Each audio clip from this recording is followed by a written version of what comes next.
విభాగాల వారీగా ప్రత్యేక ప్రణాళికలను రూపొందిస్తున్నాం.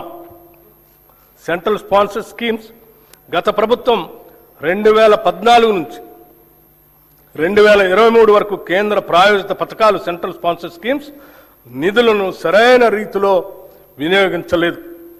కేంద్రం నుంచి మంజూరైన నిధులను కూడా ఆయా పథకాల అమలుకు ఖర్చు చేయకుండా ఇతర అవసరాలకు నిధులు దారి మళ్లించడం వల్ల కేంద్రం నుంచి రావాల్సిన తదుపరి వాయిదాలు నిలిచిపోయి తెలంగాణకు తీరని నష్టం జరిగింది.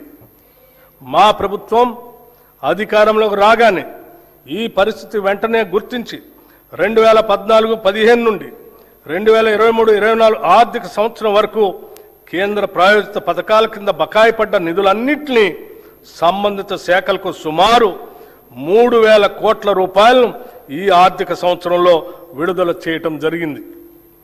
మన రాష్ట్ర అభివృద్ధి కోసం కోఆపరేటివ్ ఫెడరలిజం స్ఫూర్తితో కేంద్ర ప్రభుత్వంతో సత్సంబంధాలు కొనసాగిస్తూ 2021-22 సంవత్సరంలో రాష్ట్రానికి కేంద్ర ప్రాయోజిత పథకాల ద్వారా వచ్చిన నిధులు 4,826 కోట్ల రూపాయలు కాగా మా ప్రభుత్వం ఈ ఆర్థిక సంవత్సరం ఇప్పటిదాకా 7,072 కోట్ల రూపాయలను సాధించింది. ఇదే వరవడిని